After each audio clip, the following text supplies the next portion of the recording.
So those are all really great people and tough to follow. But I'm going to tell you a few stories, but I actually thought I would focus on, I tried to think about what would be most useful to you all. And I sort of have this expectation that there's many people in the room that either are running some sort of lean business or startup or would like to. So the majority of my talk is going to focus on two approaches that I've been using here at DAB that I actually think would work very, very well in a lean startup environment. But can I just ask really quickly, hands up if you work at a startup or you're on your own or some sort of small business. And then hands up if you work for a large company, medium to large size. Interesting. Hands up for people that want to start a business.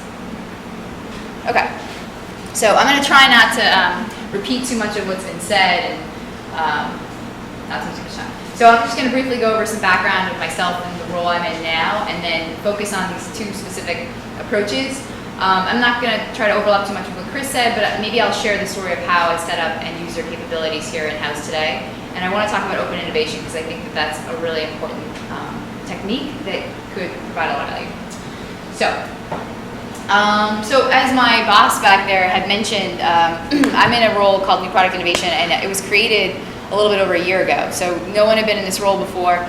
And it was created to really get breakthrough innovation going at DAB. There's a lot of great products. It's an amazing brand. It's a very well-run company with a great team. But what was really challenging is there was nobody sitting at their desk every day trying to figure out how to destroy it all. And so they looked around and they decided to go with me. And the interesting thing is I wouldn't have seemed like a really good fit on paper. I have no consumer product experience. Before coming here, I worked at two different startups that were on the aging side, so they have kind of passed their peak of startup-dom and were more going downhill. And before that, I worked in nonprofits. So the most important thing about all of those jobs was that, and I did the Peace Corps, I have learned how to work with very little. I have learned to be very resourceful and get to my goal no matter what, whether I have to beg, cheat, or steal, which I do on a daily basis. So that's sort of my background. You know, I worked for a startup that had focused on car computers and developing, the leading front end for car computers. Didn't work out. They're still upstairs though, and they make some money. They're called MP3 Car. And then another company that was focused on social analytics and this really crazy model of how can we map all the influencers in the world. It was a very interesting idea, but it also didn't quite work. But those two businesses taught me a lot. I mean, working with people that have founded those companies and watching them transition from a startup to a small business that could really make money was actually incredible. It really showed me that, ultimately it's about making the right products that people actually want to buy, not the stuff that's in your head. And so just to give you some context of kind of how I've done my job, so my first year, and this is kind of what I'm mostly going to focus on, my first year here at DAB, because it was a new role and because we really need to get things going, and figure out how to break all of the rules that we had developed as a company over many, many years, I focused on building a foundation of innovation. And the two approaches I'm going to talk about tonight are a core part of that foundation. There's other pieces as well that, a lot of them are a good fit for a larger organization. This year is all about taking risks. It just started, so like Marty, I'll tell you how it goes a year from now. So that's a little bit of background. Just briefly about product innovation, because that's sort of, when I think about product development, that's my mandate. I have to work on product innovation. I can't bring a better mousetrap. Everybody has a different definition. I think what's really important, you as a company, especially if you're setting up to be a startup and you really want to innovate, you've got to define what innovation means to you so that you can make sure you're sticking to that, because it's really easy to cheat. And so at DAP, it's about making jobs faster and easier to do for whether it's professional contractors or it's DIYers.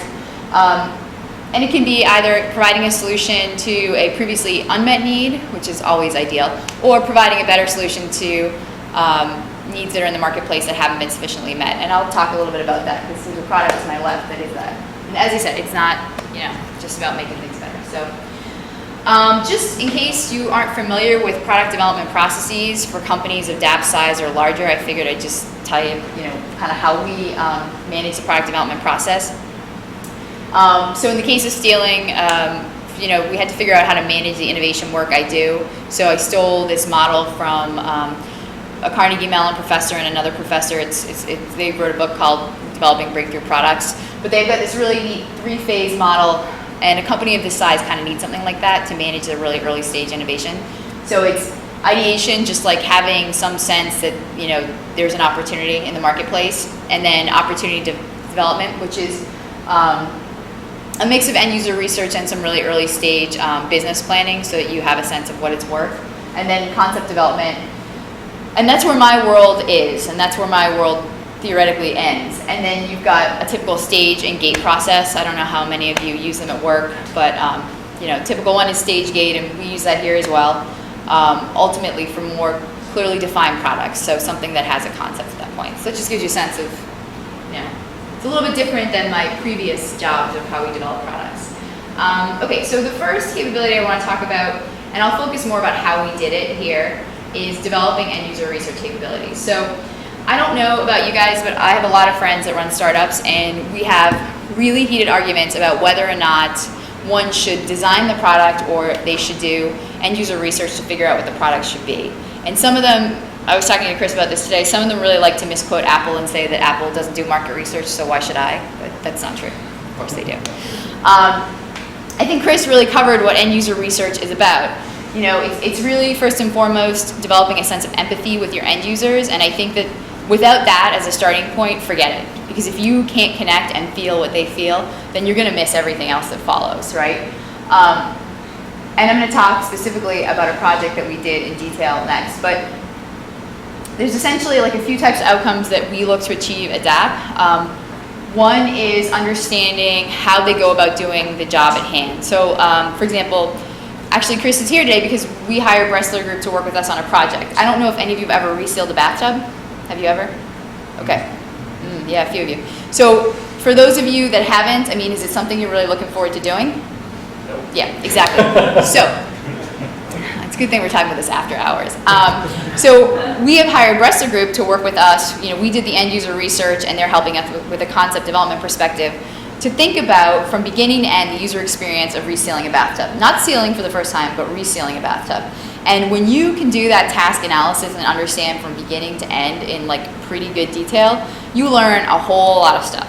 You really learn about everything, and you just create this bullet list, and you're just like, wow, that's unfortunate. You have to do that, then that, then that. And resealing a bathtub is a really good example of where task analysis from beginning to end completely changes the way you looked at your product line.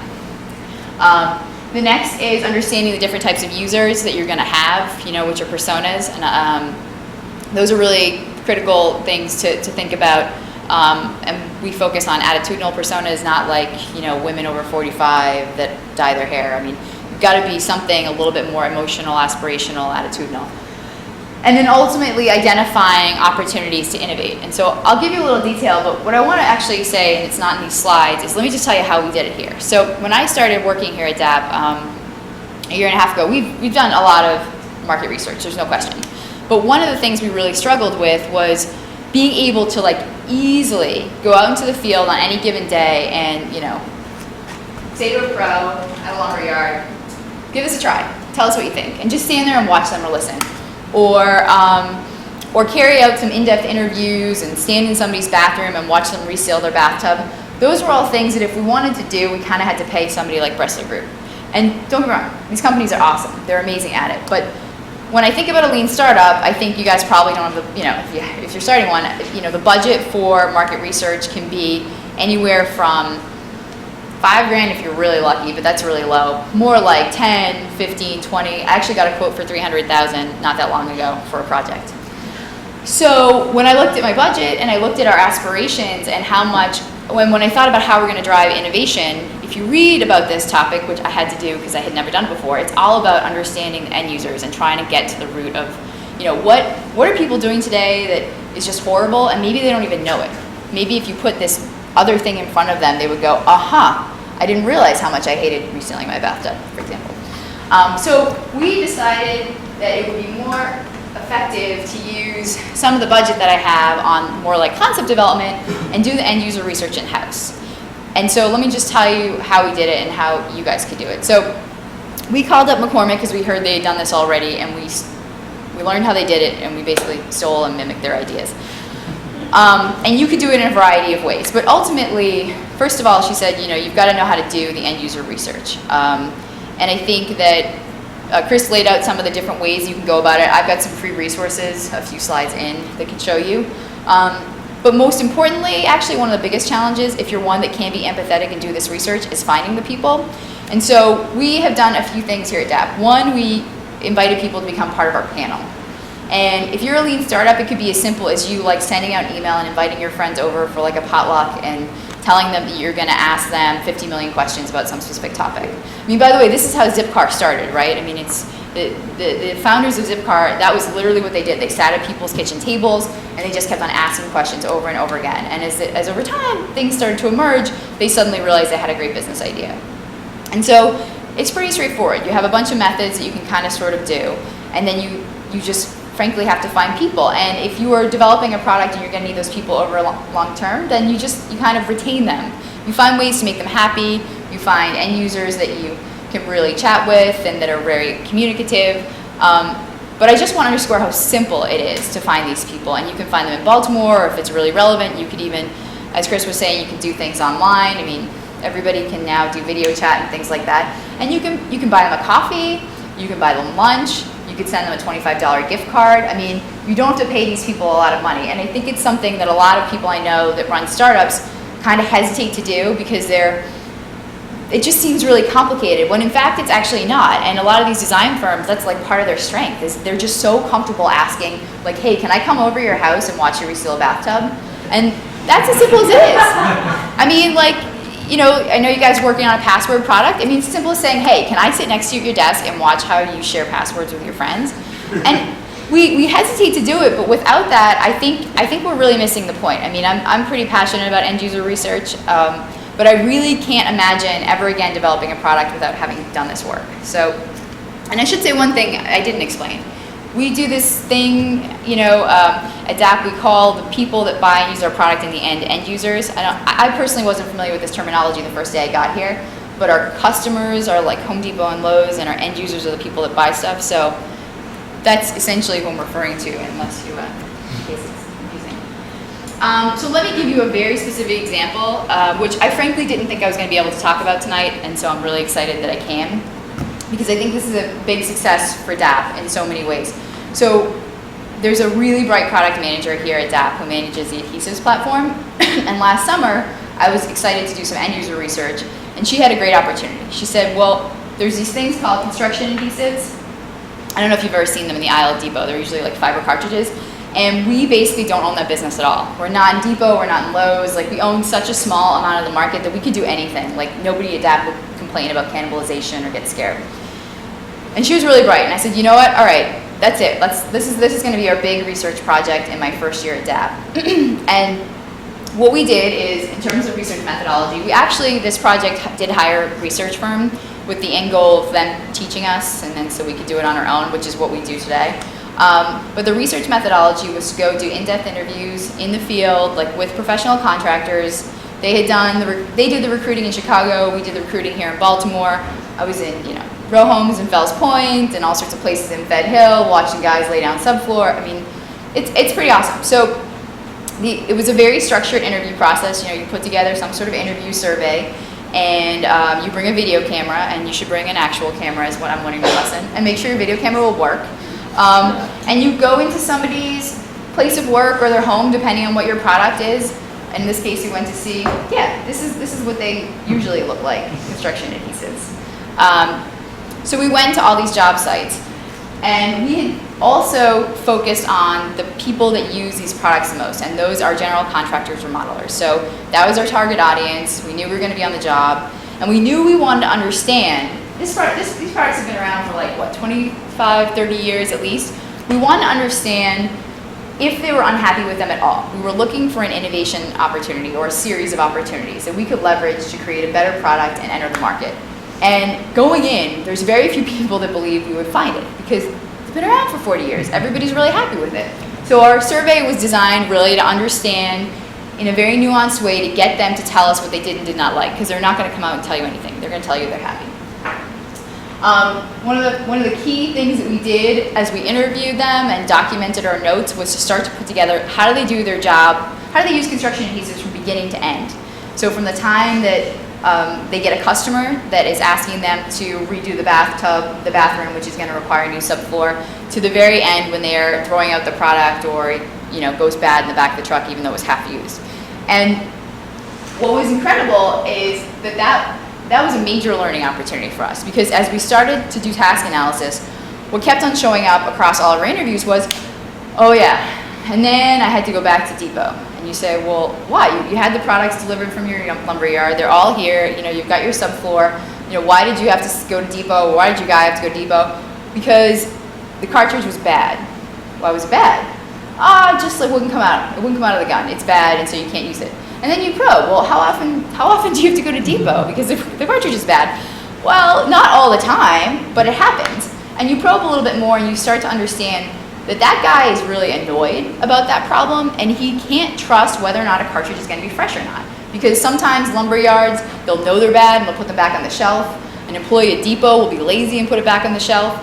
And you start to get at something way beyond just action, but the emotion behind it, the anxiety of every time this guy gets a delivery of subfloor adhesive, he's not really sure if it's going to work or not.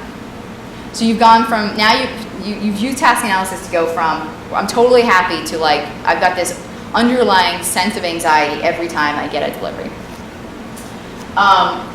Next, we did personas. And so personas are a way of seeing the people in your market, right? And when we looked at all of these pros, a variety of ages, anywhere from maybe 2 people on a team to like a team of 10, so we were focusing really on that general contractor remodeler in the residential environment. What we started to understand is that there were two really defining characteristics of these people in this market. The first was that there were the pros that get things done right. And those tend to be DAP buyers. That tends to be the pro that buys DAP products as well. They are very proud of the work they do, and they just want it to be good, right? And so you've got that group, and on the other side, you've got the pros that just kind of want to get it done. And you've got a bit of people in the middle, but you've really got these two very different perspectives that create very different behaviors. It doesn't matter about age, it doesn't matter who taught them their skills, it doesn't matter how big their company is.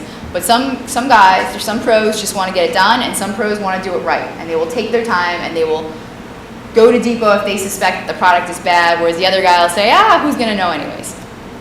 So there's those dividers. And then when we looked at the personas a little bit more, there seemed to be another general characteristic that divided the group. And that was whether or not they were open to using new products or not. And I'm sure, I don't know how familiar you are with general contractors, but around here at DAP, when we started doing this research, that was a big question. Would anybody buy anything new? Because this has been around for 30 or 40 years. So even if we come up with good ideas for a new product, who's going to buy them? Well, it turned out there were lots of people in our end user research that actually wanted new. And so the personas really gave us a sense of like, if we were going to do something different, who would we do it for, right? Who would we design those products for? Because if you'll notice, this is the solution that our very, very bright product manager has been working on, and others for the last few months. If you notice, there's a big difference between this and that in terms of the way it looks and it feels. They're for 2 different pros. They're 2 different personas. And then ultimately, we looked at the opportunities. And when I say opportunities, what we found were recurring themes such as product goes bad and people are anxious about it. Product doesn't work in all types of weather conditions. Guys, really big burly guys, kind of sort of told us that they get really tired at the end of the day, and it really hurts their hands to use a caulking gun. It took a while to get it out of them, but we've got a big burly guy on video. We talk about promotion internally, like showing the president of your company a big burly guy that says, I don't want to use my caulking gun anymore. That's interesting, because who would believe that unless you had it on tape? You'll notice there's no gun needed for these products.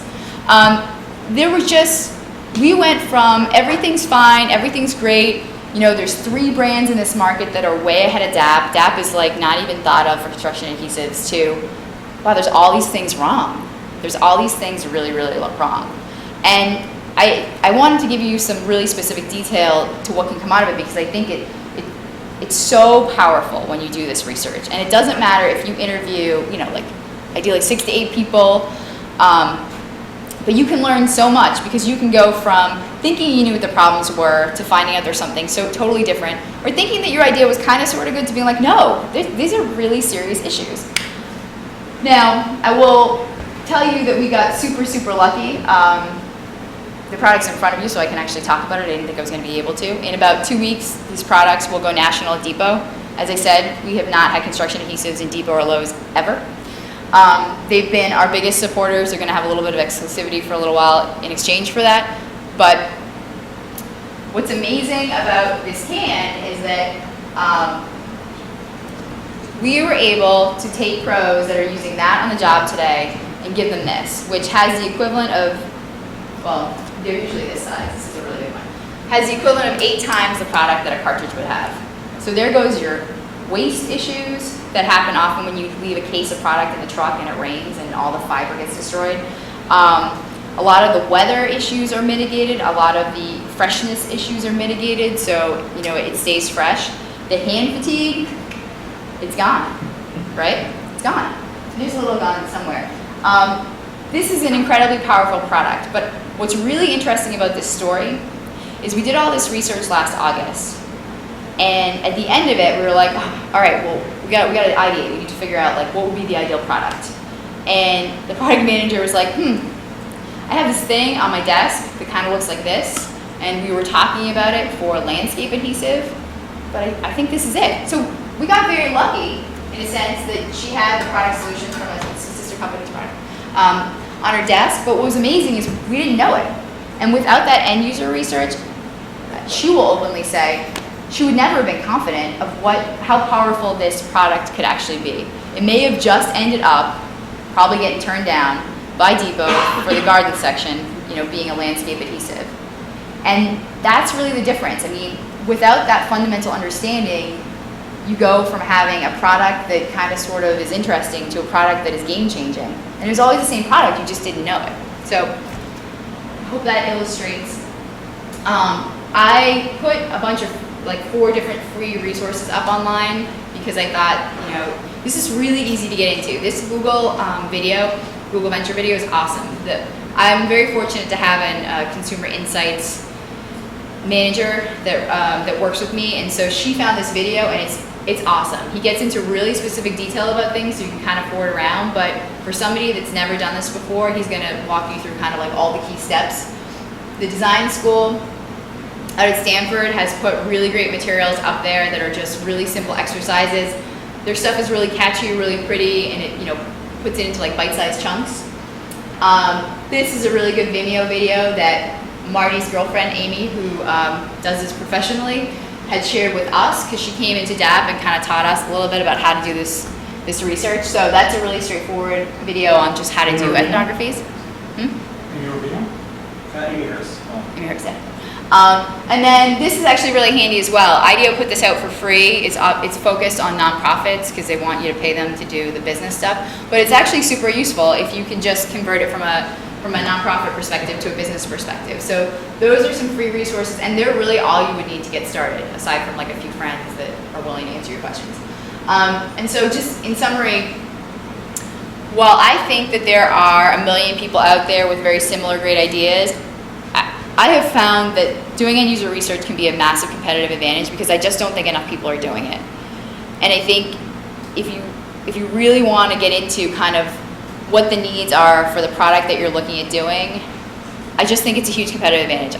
I think if you do the best job you can to identify the opportunities, that you'll be many steps ahead of your competitors that may not have done that extra step to do this work, especially from a startup perspective.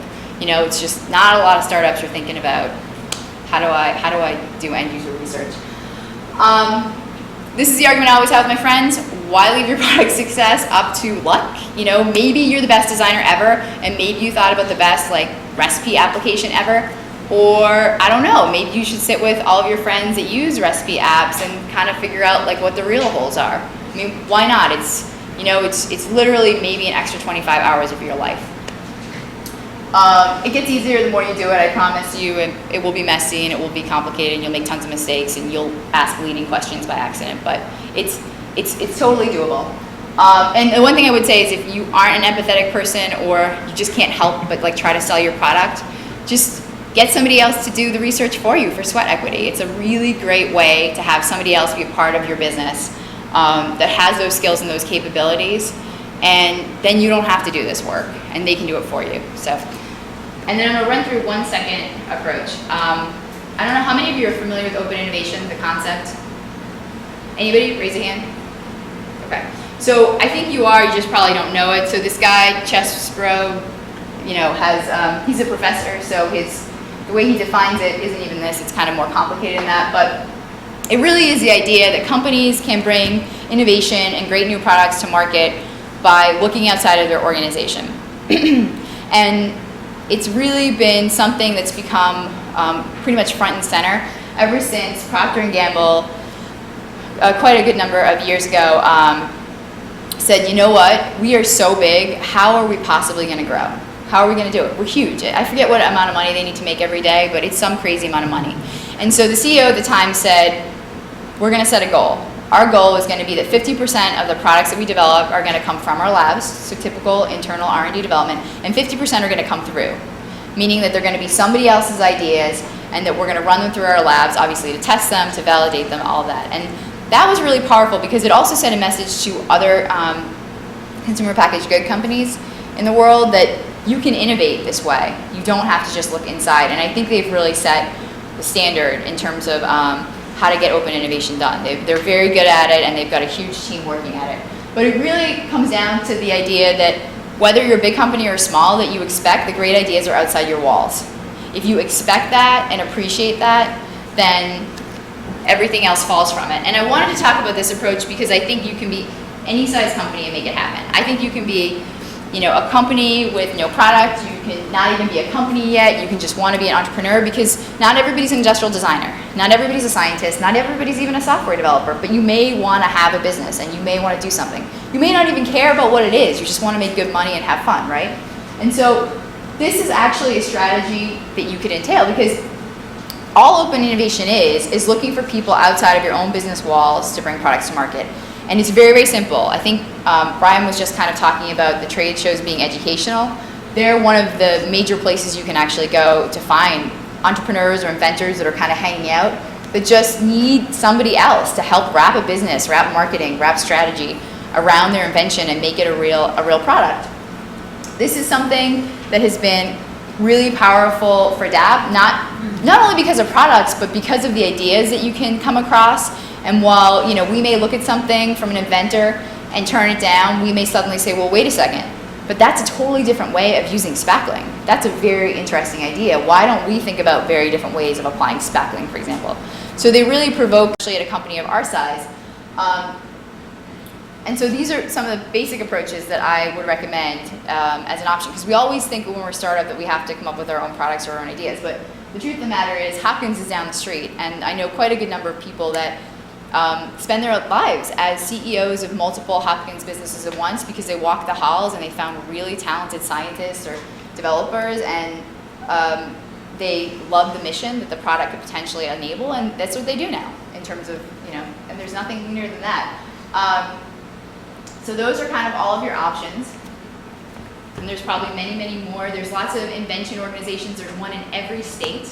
And then there's a national invention organization. And there are so many talented inventors out there that they can't do it on their own necessarily. And they're really interested in making it happen. In terms of what you need you need a culture of being open to outside ideas, whether you're a big company or a small company. You need the ability to empathize and understand inventors and entrepreneurs. I think that's probably not really a struggle for you guys, but that can be a challenge for many people.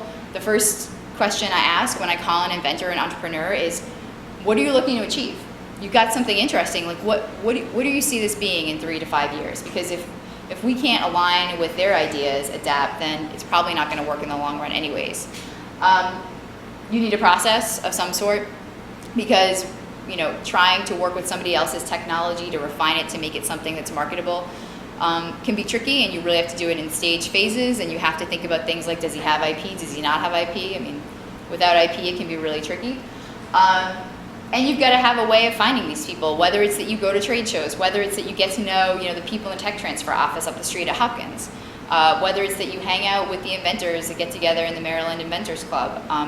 These are all options, because I think there's many people in the world that would love to be running their own business, but may not necessarily have the product at this time to make it all happen. And this is just another method. So I wanted to show you one product that came out of open innovation.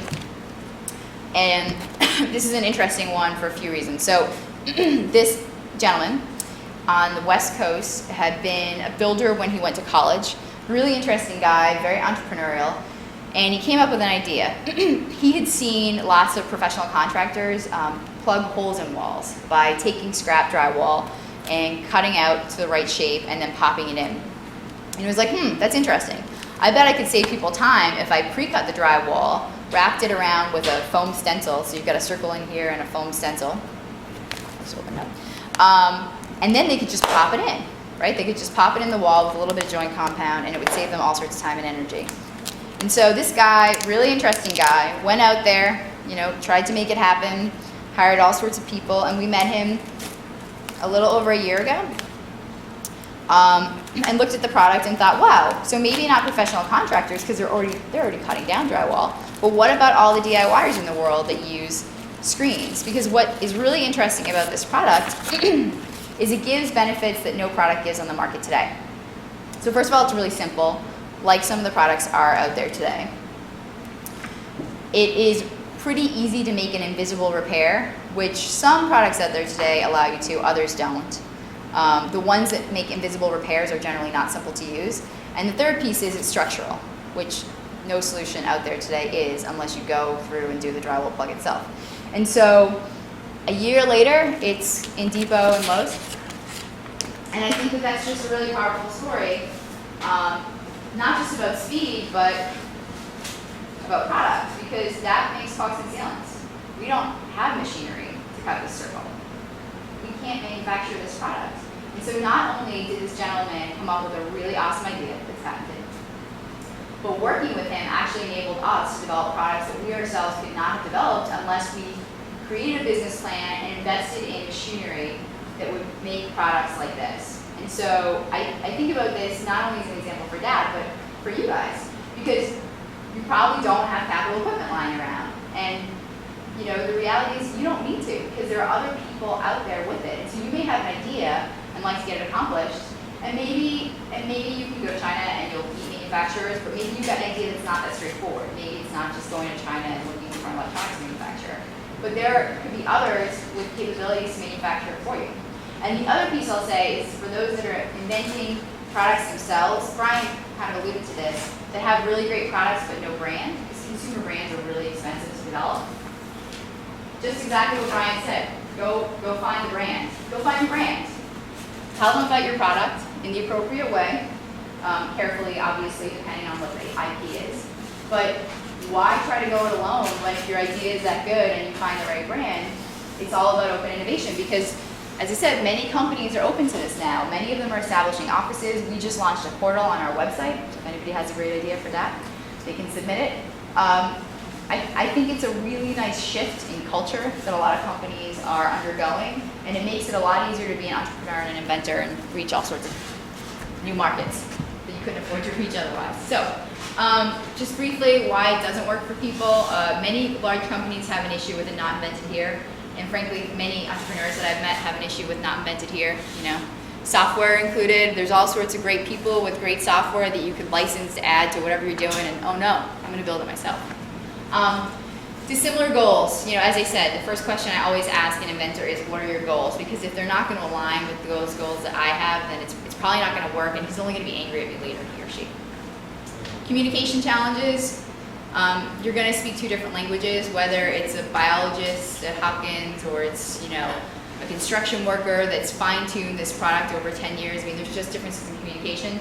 But the biggest challenge is resources, is that this is a great way to bring a product to market, but it's not turnkey. It's not like you say, hey, let me help you, you do your thing and I'm going to spend 10 hours a month. I mean, it takes a lot of work. It's a little bit less work than developing a product yourself, but when it comes to resources and great ideas, it might actually be, a more efficient solution. So that's the two approaches. If you want more resources or information, feel free to contact me. You can get my email as well. But thanks so much.